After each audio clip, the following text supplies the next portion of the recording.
Selanjutnya price response dengan melibatkan kompetisi. Sebenarnya ini sudah saya bahas di video sebelumnya, tetapi saya ingin meng-highlight satu hal yang mungkin belum sempat saya sampaikan. Jadi price response itu bisa digambarkan dengan different levels of competitions. Pada level kompetisi mana kita akan menggambarkan yang ke dalam price response kita. Mungkin kita bisa incorporating competition dalam price response function, atau juga kita bisa mengantisipasi competitive reaction. Tetapi dua hal ini sudah saya bahas di slide sebelumnya. Nah, yang akan saya bahas adalah explicitly modeling customer choice. Setiap customer pasti memiliki willingness to pay atau yang namanya reservation prices, di mana hal tersebut menunjukkan, mengindikasikan pada level mana customer mau membayar produk tersebut. Hal tersebut pasti akan berkorelasi erat juga dengan spesifikasi dari produknya, kualitas dari produknya, brand impact dari produknya, dan seterusnya. Untuk produk yang setipe sama, katakanlah TV gitu ya, dari merek A sampai Z, customer pasti memiliki WTP untuk masing-masing merek tersebut, walaupun untuk satu kriteria produk gitu ya. Secara teori, customer akan membeli sebuah produk jika dan hanya jika price-nya itu ada di bawah WTP. Bahkan ketika lebih sedikit, misalkan 100, WTP-nya 100, kemudian harganya 100,1, secara teori dinyatakan bahwa customer tidak akan membeli produk tersebut. Sehingga ketika kita punya produk dengan brand A sampai Z dan ternyata WTP-nya itu price-nya tidak ada yang di bawah WTP, maka customer dapat juga memilih untuk tidak membeli sama sekali produknya. Nah, ketika kita punya tadi ada produk A sampai Z, kemudian customer itu menimbang gitu yang mana yang dipilih, alternatif mana yang dipilih, dia akan memilih surplus yang paling tinggi, yaitu perbedaan gap antara price dan juga WTP. Price yang lebih rendah daripada WTP itu akan dibeli, tapi mungkin dari sekian banyak alternatif ada 5 yang di bawah WTP, sehingga dia akan memilih mana gitu. Yang dipilih adalah yang surplusnya paling tinggi atau gap antara price dan WTP-nya itu paling tinggi. Misalkan kita mengasumsikan bahwa kita memiliki populasi potensial buyers yang fix, kemudian setiap buyers itu harus memilih at least satu dari semua alternatif yang ada. Maka kita dapat melihat gitu ya, setiap customer yang memiliki gap, ini adalah gap surplus gitu ya, surplus dari produk I, sedangkan ini adalah surplus dari produk kompetitor. Maka kita akan dapat melihat market share kita, yaitu semua buyers yang surplus dari produk I ini melebihi dari surplus dari semua kompetitornya. Kita asumsikan mu I itu adalah market share dan F I dalam kurung P ini adalah fungsi market share sebagai fungsi dari price, maka fungsi market share ini harus memenuhi beberapa karakteristik. Yang pertama adalah market share harus berada pada range 0 sampai 1. Setiap buyer itu harus memilih at least satu alternatif. Kemudian penambahan atau peningkatan price itu akan membuat market share-nya turun. Kemudian yang terakhir adalah semakin tingginya price dari produk itu akan meningkatkan market share dari produk yang lain atau produk kompetitornya. Kalau kita hitung demand ya, maka demand akan sama dengan D itu adalah market total, kemudian dikalikan dengan market share mu I, atau juga kalau mu I-nya ini diganti dengan fungsi market share terhadap price, maka FI dalam kurung P. Salah satu pendekatan yang paling sering digunakan dan paling banyak digunakan untuk merumuskan customer choice model adalah multinomial logic atau MNL yang didefinisikan sebagai berikut. Jadi mu I sebagai fungsi P ini adalah market share sebagai fungsi dari price. Kemudian ini adalah rumusnya eksponensial dari minus BI kali PI dibagi dengan sum dari eksponensial minus PJ dikalikan dengan PJ untuk semua J ini adalah kompetitor. BI atau BJ ini lebih dari 0 dan merupakan parameter yang bervariasi untuk setiap alternatif. Jadi untuk setiap produk gitu ya. BJ ini juga sebagai ukuran dari price responsiveness dari setiap alternatif.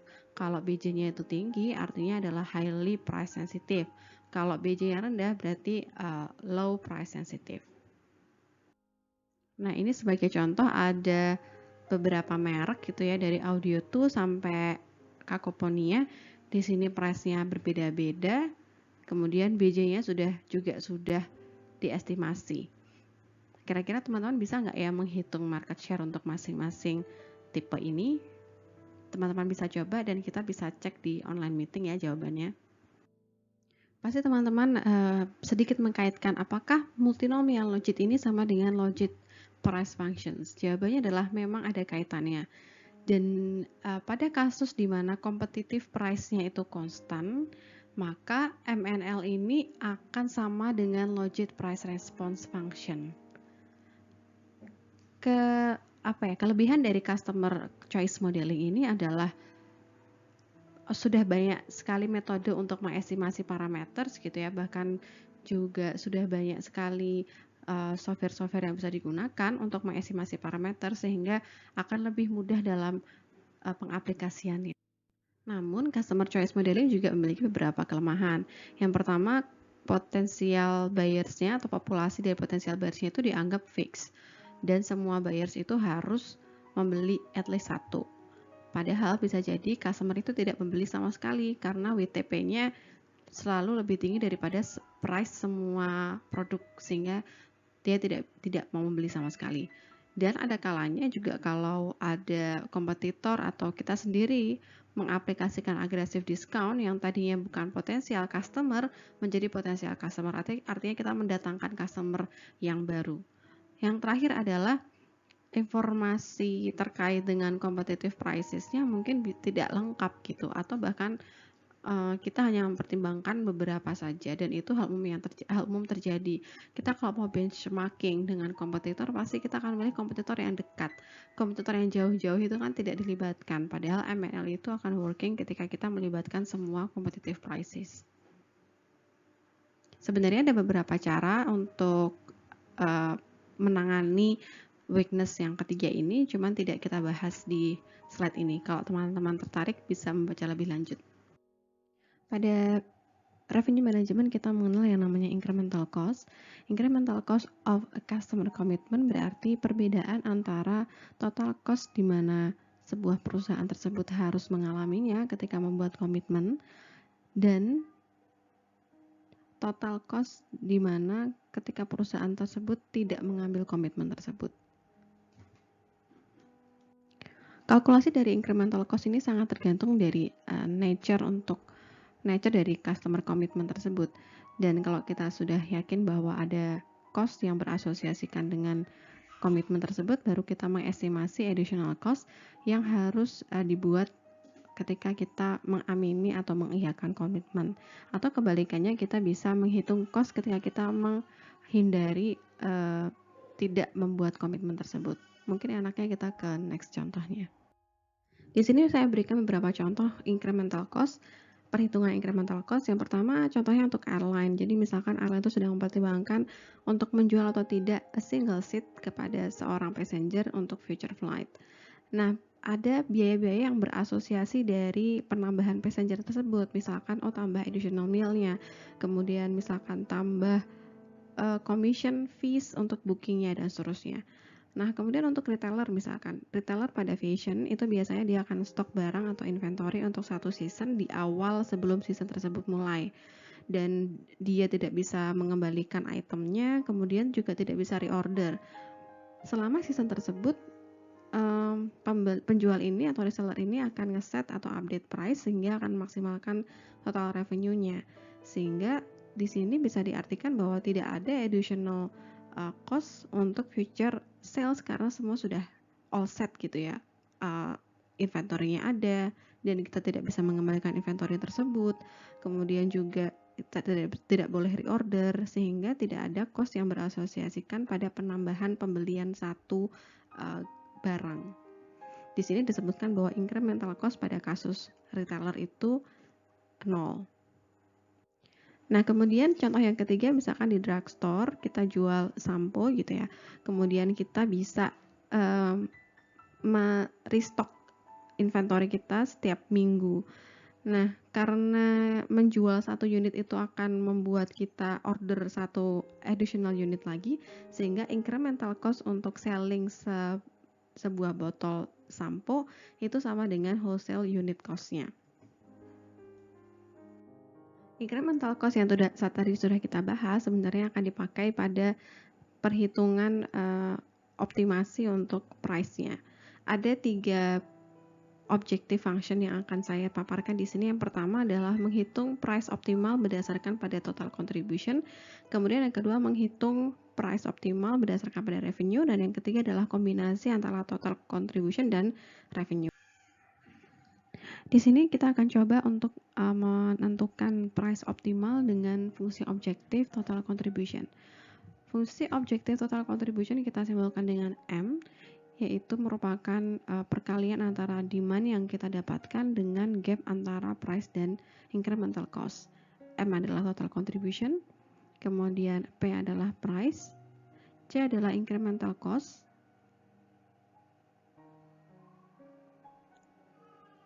dan D merupakan demand yang merupakan fungsi dari price. Jika kita gambarkan dengan grafik, maka akan terlihat bahwa fungsi objektif dari penentuan price optimal ini adalah maksimasi ya. Jadi memaksimalkan total contribution dengan menentukan titik optimal pada harganya. Kalau kita gambarkan grafiknya, di mana X merupakan price, kemudian Y-nya adalah total contribution, kita akan mendapatkan grafik berupa hill shape. Di sini saya membuat titik pada total contribution 0, kemudian saya tarik garis bawah, di mana ketika ditarik garis bawah itu adalah unit cost atau incremental cost. Nah, kalau kita set harga di bawah incremental cost, maka kita akan mendapatkan revenue yang lebih rendah daripada 0. Nah, kita lihat di sini bentuknya adalah hill shape dengan titik puncak yang saya tandai dengan titik orange. Di situ merupakan nilai maksimal dari total contribution-nya. Kalau ditarik ke bawah, kita akan mendapatkan price optimal. Kemudian garis lurus setelah penurunan itu menunjukkan bahwa ketika harga kita terlalu tinggi, kita tidak mungkin kehilangan uang, tetapi yang paling buruk terjadi adalah demand-nya 0, sehingga total contribution-nya adalah 0.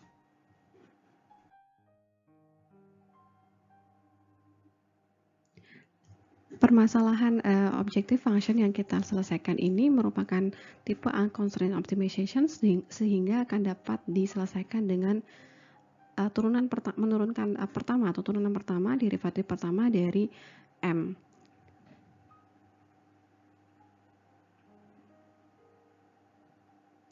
Turunan pertama dari M itu dapat dilakukan dengan, mungkin teman-teman perlu membuka lagi ya, cara menurunkan atau mendapatkan derivatif. Kalau P kurang dari C itu kita anggap U, kemudian DP itu adalah V, maka turunan pertama didapatkan dengan U dikalikan turunan pertama V, ditambah turunan pertama U dikalikan V. U adalah P kurang dari C, kemudian dikalikan turunan pertama dari V, yaitu turunan pertama D, demand, ditambah dengan turunan pertama U, yaitu 1, dikalikan dengan V, yaitu demand P. Untuk mendapatkan price yang optimal, maka turunan pertama atau derivatif ini harus kita sama dengan 0.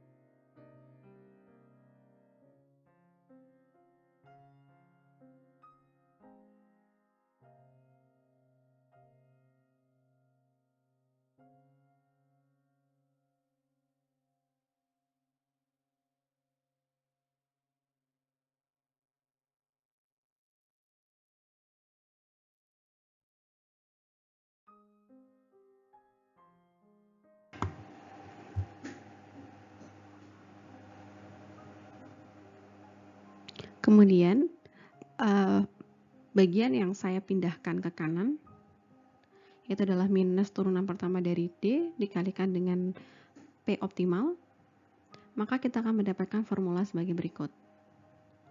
Pada sisi kiri itu kita sebut dengan marginal price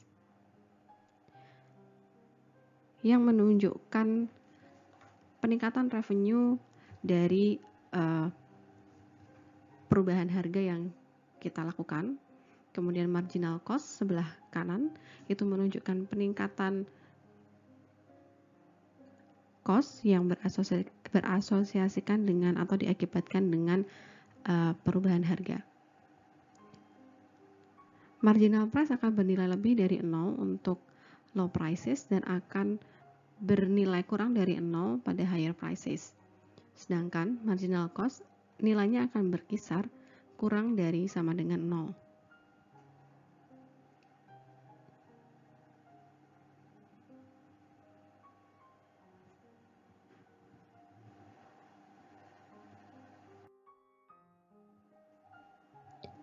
Di sini saya memberikan contoh untuk pengaplikasian apa yang sudah kita kerjakan sebelumnya. Misalkan price response function-nya adalah DP sama dengan 10.000 dikurangi 800P, dengan incremental cost-nya adalah 5, lalu kita diminta untuk mencari P yang optimal dengan memaksimalkan total contribution. Maka kita bisa menggunakan formula ini. Pertama adalah P optimal dikalikan dengan turunan pertama pada demand, berarti minus 800, kemudian ditambah fungsi dari demand itu sendiri 10.000 dikurangi 800P.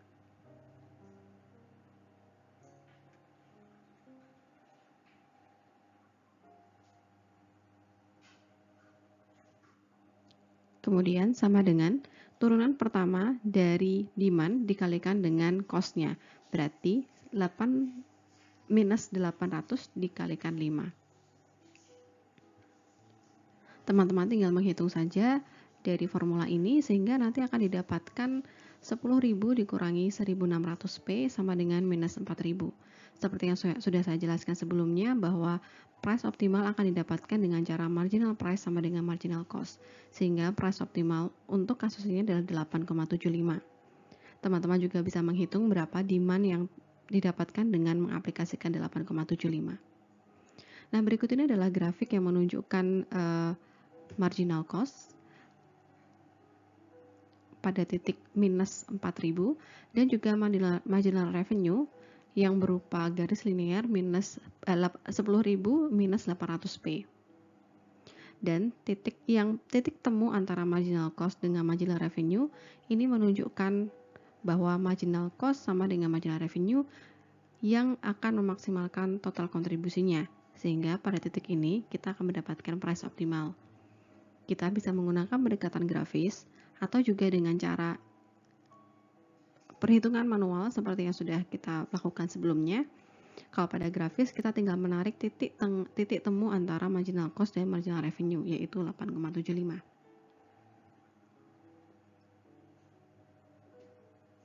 Pada kasus marginal revenue lebih dari marginal cost, kita harus menaikkan harga. Sedangkan pada kasus marginal revenue kurang dari marginal cost, kita harus menurunkan harga.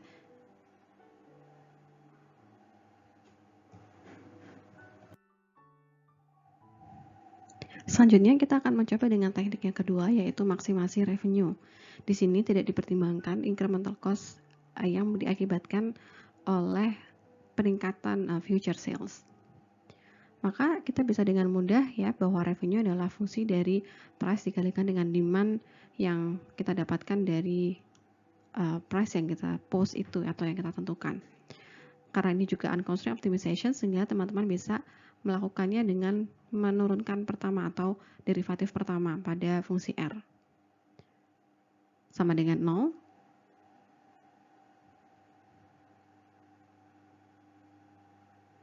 Maka maksimasi revenue itu sama saja dengan membuat marginal revenue-nya sama dengan 0.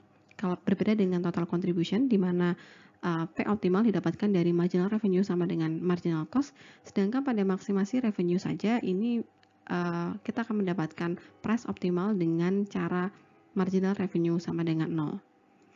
Dengan kasus yang sama yang sudah saya jelaskan sebelumnya, maka teman-teman bisa menghitung nilai optimalnya. Nanti akan didapatkan 6,25.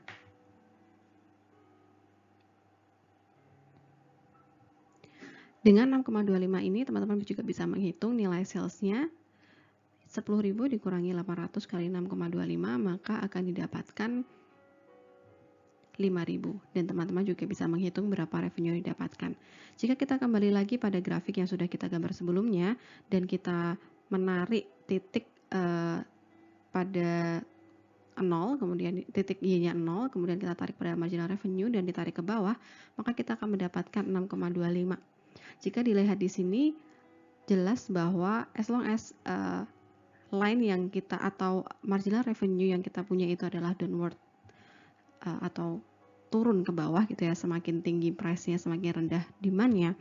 Selama itu terjadi, maka hasil price-nya atau price optimal yang dihasilkan dari maksimasi total contribution itu pasti akan selalu lebih tinggi daripada maksimasi dari revenue saja.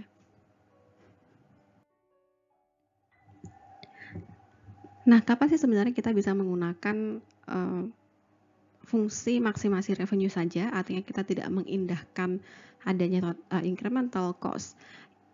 Gampangannya adalah syarat pertama itu memang mungkin bisa dilakukan untuk industri-industri atau tipe-tipe produk dengan incremental cost yang naturally adalah 0, seperti yang sudah saya sebutkan di sebelumnya. Ada contoh untuk reseller pada fashion, itu incrementalnya adalah 0.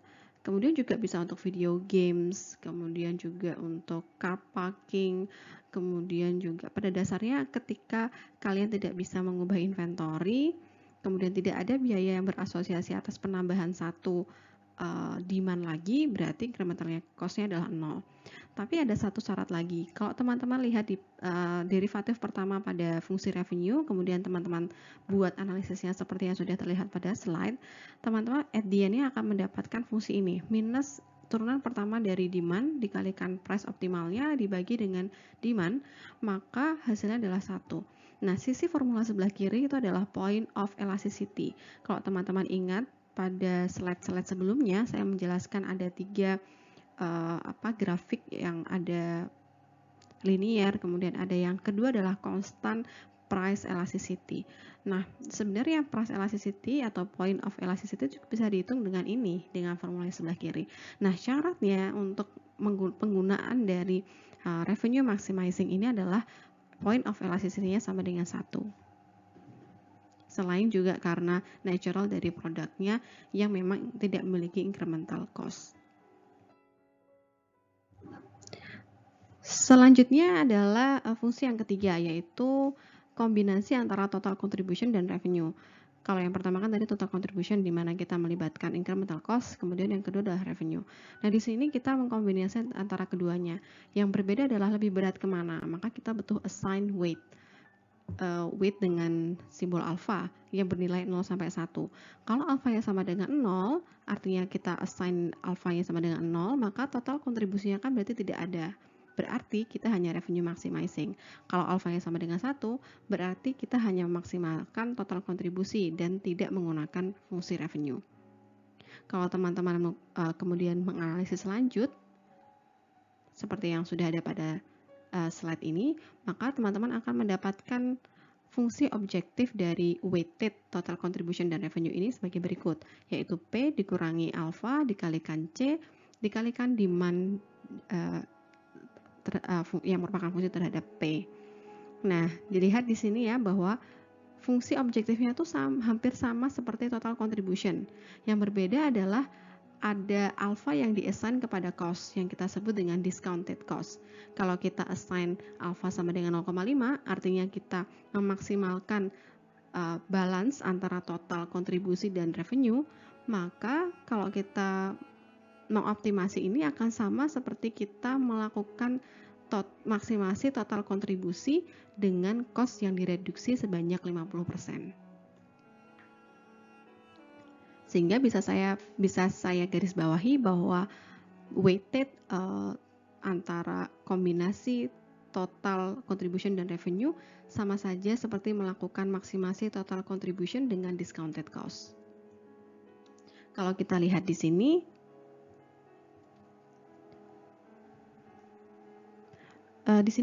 ingin saya garis bawahi lagi ya, bahwa perhitungan yang kita lakukan tadi itu kan yang sebelah kanan itu dengan total contribution, kemudian yang sebelah kiri itu pure revenue maximizing. Nah, price yang seharusnya diaplikasikan oleh reseller itu adalah di antara kedua ini. Kalau kurang dari price dari sebelah kiri 6,25 itu berarti kerugian yang besar ya, apalagi kalau lebih dari 8,75. Jadi antara 6,25 sampai 8,75 itu tergantung dari seberapa alpha yang kita assign di sana. Kalau kita rangkum apa yang kita pelajari pada slide ini, yang pertama kita sudah belajar properties dari price response function. Itu harus kalian pegang ketika nanti teman-teman mendevelop model demand function yang lebih kompleks. Kemudian yang kedua, common price response functions ada 3 yang sebenarnya sangat umum digunakan dan masing-masing memiliki kelebihan dan kelemahannya. Teman-teman bisa lihat lagi mana yang sebenarnya lebih proper atau lebih dekat dengan realitas. Kemudian yang ketiga adalah cara mengukur price elasticity.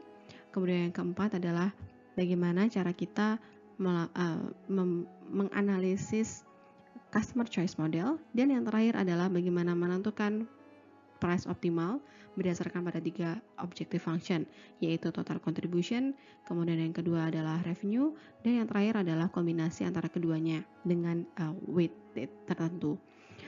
Nah, teman-teman, kalau ada pertanyaan kita bisa diskusi di online meeting. Terima kasih atas perhatiannya. Assalamualaikum warahmatullahi wabarakatuh.